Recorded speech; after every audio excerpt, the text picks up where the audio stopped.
Assalamualaikum warahmatullahi wabarakatuh. Eh, Selamat ketemu perkuliahan ilmu kesehatan masyarakat dan puskesmas. Pertemuan kita pada kali ini adalah lewat online, lewat online tidak langsung, harus sinkronus. Pada pertemuan yang kelima ini kita akan membahas tentang konsep dasar epidemiologi.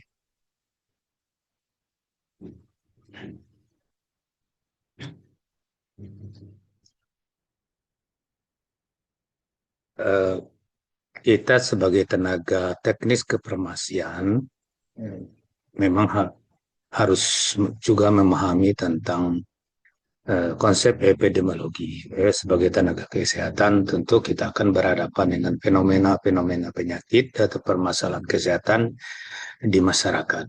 Apalagi nanti kita bertugas di fasilitas pelayanan kesehatan masyarakat di puskesmas atau di rumah sakit di daerah atau di instansi kesehatan di daerah, tentu kita akan sering berhadapan dengan suatu fenomena masalah kesehatan yang perlu pendekatan dengan konsep epidemiologi.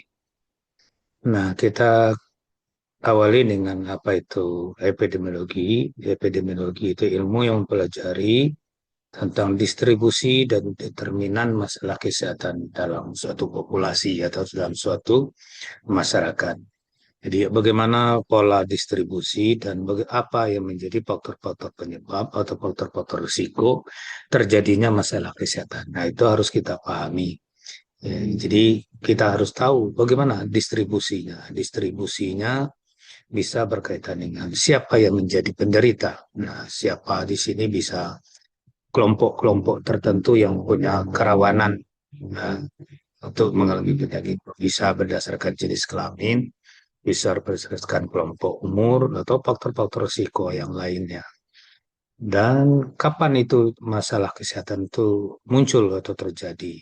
Nah, apakah ada berkaitan dengan musim atau berkaitan dengan suatu kejadian awal eh, masalah itu terjadi? Dan berkaitan dengan di mana kejadian masalah itu terjadi. Dan juga mengapa penyakit itu bisa terjadi. Nah, itu perlu eh, kemampuan untuk investigasi, untuk mengetahui eh, bagaimana pola distribusi dan determinannya, dan bagaimana bisa terjadi. Ya, siapa penderitanya, kapan terjadinya, di mana kejadiannya, dan bagaimana itu bisa terjadi masalahnya. Itulah pendekatan yang dilakukan oleh epidemiologi untuk memahami suatu masalah kesehatan atau penyakit yang terjadi di tengah-tengah masyarakat. Nah, tujuan dari epidemiologi sendiri adalah untuk mengidentifikasi penyebab penyakit. Tentu suatu masalah kesehatan harus diketahui dulu penyebabnya apa. Karena untuk bisa melakukan tindakan selanjutnya, baik suatu tindakan yang sifatnya kuratif atau mengobati atau mengatasi masalah kesehatan, tentu juga perlu upaya lebih lanjutnya adalah upaya preventif untuk mencegah kejadian itu bisa terulang lagi. Nah, untuk mencegah kita harus tahu penyebabnya apa. Nah, kalau tahu kita penyebabnya, maka kita akan bisa mengidentifikasi upaya apa yang bisa dilakukan untuk mencegah supaya tidak terulang lagi. Yang kedua, tujuan dari epidemiologi adalah menentukan prevalensi dan insidensi penyakit. Ya, berbesar jumlah kejadian. Jumlah kejadian penyakit dalam suatu periode waktu.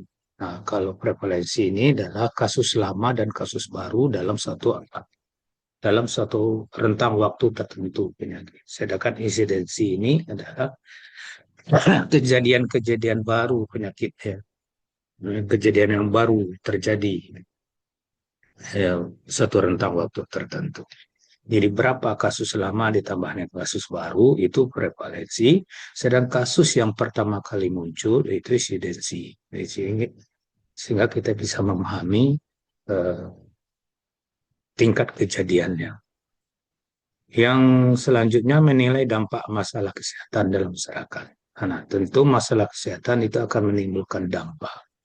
Dampak itu gejala keluhan yang dirasakan. Mulai dari gejala yang ringan sampai yang ringan, sedang, berat, bahkan bisa lebih mengarah kepada kematian. Kemudian memberi dasar bagi kebijaksanaan. Nah, ini dengan adanya diketahui pola penyakit, siapa penyebabnya, siapa penderitanya, apa penyebabnya, di mana terjadinya, dan bagaimana bisa itu terjadi, sehingga bisa diambil satu kebijakan oleh pihak yang berwenang untuk melakukan upaya-upaya lebih lanjut, baik upaya pencegahan maupun upaya untuk mengatasi masalah yang telah terjadi. Yang kelima, merancang program pencegahan dan pengendalian penyakit. Nah, sehingga dengan sudah diketahui oleh distribusi dan faktor determinannya atau faktor penyebabnya, maka untuk jangka panjangnya bisa dilakukan program pencegahan dan pengendalian sehingga kejadian-kejadian selanjutnya bisa dicegah atau bisa diminimalkan jumlah kejadiannya dan jumlah korbannya. Nah, prinsip dari epidemiologi adalah distribusinya itu. Ya, tadi kita ketahui bahwa epidemiologi itu memahami tentang distribusi suatu masalah kesehatan atau penyakit. Nah, kalau kita distribusi itu tentu berorientasi pada siapa, kapan terjadinya, di mana. Kalau sekarang kita ambil kejadian sekarang itu ada masalah keracunan, ya. Keracunan misalnya, keracunan makanan. Siapa yang menderita, yang mengalami keracunan itu, kapan terjadinya, dan di mana terjadinya. Dan kenapa bisa terjadinya, itu penyebabnya. Nah, kalau sudah diketahui siapa korbannya, kapan terjadinya, di mana terjadinya, dan apa penyebabnya, maka upaya pencegahan dan pengendalian lebih lanjutnya bisa dilakukan dengan baik dan tepat begitu. Nah, pendekatan populasi. Nah, di sini itu sasarannya adalah populasi. Jadi populasi itu berarti dalam satu kelompok masyarakat atau komunitas, ya, bukan sifatnya individual. Karena jumlah yang karena epidemiologi ini meneliti fenomena kejadian di masyarakat atau di komunitas dalam karena epidemiologi itu asal katanya epidemi, itu suatu kejadian yang luar biasa yang jumlah penderitanya atau jumlah yang mengalami masalah kesehatan itu dalam jumlah yang besar, melebihi angka-angka yang normal terjadi sehari-hari. Nah, apa kegunaan epidemiologi? Jadi, untuk apa kita memahami konsep epidemiologi? Dan apa gunanya ilmu epidemiologi ini bagi upaya-upaya kesehatan? Tentu yang pertama membantu perencanaan pelayanan kesehatan. Ini lebih kepada bagaimana stakeholder mengambil kebijakan kesehatan berdasarkan epidemiologis atau berdasarkan fakta-fakta hasil dari survei epidemiologi mengenai masalah kesehatan tadi, baik mengenai distribusi dan determinannya. Kemudian menjadi dasar penelitian kesehatan. Ini akan menjadikan suatu penelitian epidemiologi terhadap suatu masalah kesehatan. Meneliti siapa yang menderitanya, kapan itu terjadi, di mana itu sering terjadi atau mungkin terjadi, dan apa yang menjadi penyebabnya, dan bagaimana pola kejadiannya atau bagaimana rantai kejadiannya. Ya, kalau itu penularan, bagaimana rantai penularannya? Kalau itu penyakit penular. Kemudian sebagai alat evaluasi program kesehatan, ini sebagai program evaluasi masalah kesehatan. Ya, jadi kejadian ini akan menimbulkan evaluasi. Kalau itu kenapa itu terjadi, maka dilakukan upaya kejadian. Apakah upaya-upaya pencegahan dan penanganan itu efektif? Nah, itu kan dievaluasi lagi ya. Kalau kejadian itu tidak terulang lagi, berarti kejadian itu upaya-upaya yang dilakukan itu lebih efektif. Kemudian deteksi dini penyakit menular dan tidak menular. Jadi epidemiologi ini bisa mendeteksi apa yang akan terjadi dari suatu masalah penyakit menular kalau sudah diketahui uh, uh, penyebab determinannya dan bagaimana pola kejadiannya terjadi sehingga bisa dicegah lebih awal uh, kejadian-kejadian penyakit tersebut. Misalnya penyakit demam berdarah. Penyakit demam berdarah ini sudah diketahui penyebabnya adalah jentik nyamuk. Nah, jentik nyamuk itu karena adanya genangan air. Maka kalau sudah ada musim hujan, pasca musim hujan, kemudian banyak ada genangan air, banyak bahan-bahan atau kaleng-kaleng atau sampah-sampah yang bisa menampung air. Nah, itu akan bisa menimbulkan fenomena penyakit demam berdarah akan meningkat. Sehingga bisa diatasi kalau sudah musim hujan, maka diupayakan agar jangan terjadi banyak genangan air dengan tadi sampah-sampah seperti kaleng atau botol yang bisa menampung air itu harus uh, di dikuburkan ya, dikuburkan atau bak air yang atau tempat wadah penampungan air harus dikuras secara teratur. Kementerian untuk menentukan prioritas intervensi kesehatan ya. Dengan diketahuinya masalah kesehatan mengenai siapa korbannya dan bagaimana gejala korban itu berat ringan dan segala macam, maka perlu dilakukan prioritas intervensi yang mana yang harus diatasi terlebih dahulu. Ya. Tentu yang diatasi lebih dulu dalam masalah kesehatan yang menimbulkan jumlah korban yang banyak dan tingkat keparahannya atau angka kematiannya lebih tinggi.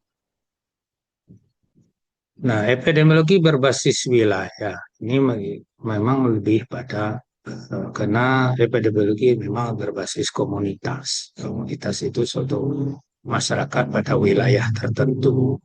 Ya, di situ maka karena fenomena wilayah itu kan ada pola geografi di sini. Karena geografi itu kan berbeda-beda setiap wilayah.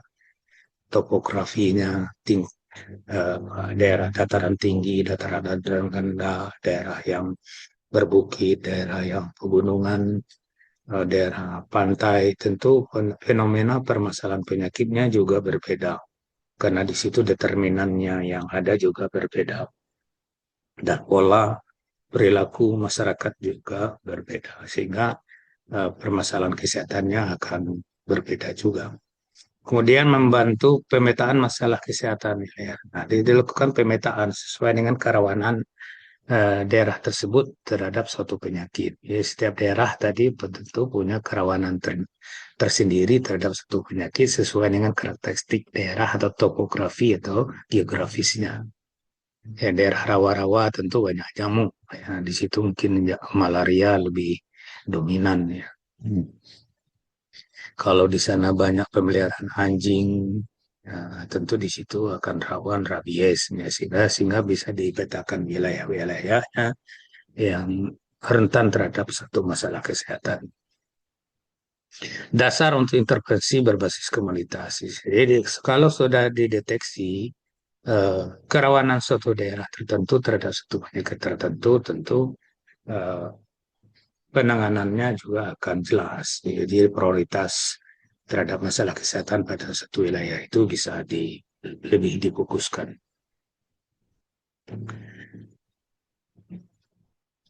Epidemiologi deskriptif. Nah, kalau kita bicara epidemiologi itu ada banyak, ada yang sifatnya deskriptif, ada dalam konteks penelitian deskriptif, epidemiologi itu ada deskriptif, ada observasional, ada eksperimental, macam. Nah, untuk penilaian deskriptif itu semanya deskriptif itu menggambarkan suatu fenomena masalah kesehatan atau penyakit. Nah, variabel dalam deskripsi pola penyakit itu bisa kita melihat mendeskripsikan orang itu siapa yang menjadi penderitanya atau yang menjadi korbannya. Kita bisa deskripsikan kalau orang berdasarkan usia, usia mana yang paling banyak terjadi. Kalau berdasarkan jenis kelamin banyak apa yang paling banyak mengalami penderitaan. Kerjaannya berdasarkan apa?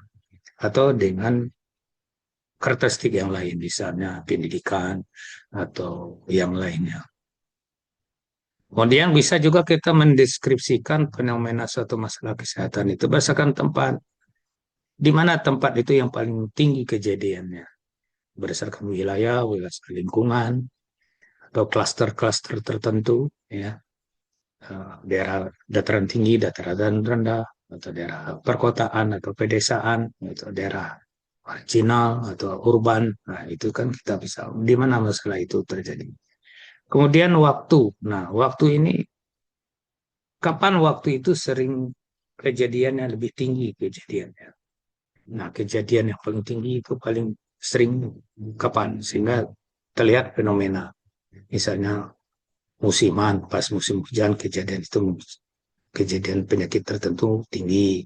Musim kemarau kejadian penyakit tertentu tinggi. Pancaroba kejadian itu penyakit tertentu tinggi misalnya. Itu bisa dilihat fenomena di lewat penelitian epidemiologi fenomena penyakit yang terjadi di masyarakat.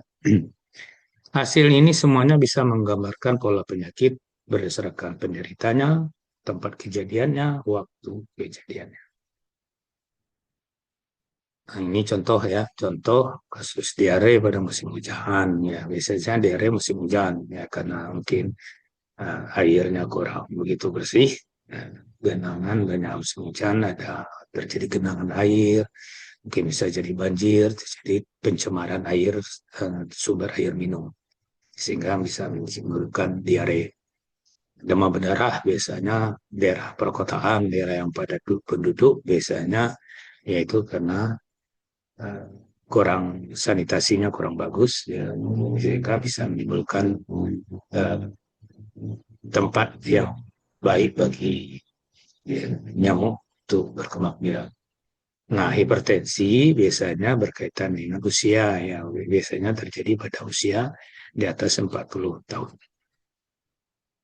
Jadi kesimpulan dari materi kita hari ini adalah epidemiologi adalah ilmu dasar kesehatan masyarakat yang harus kita pahami sebagai tenaga kesehatan.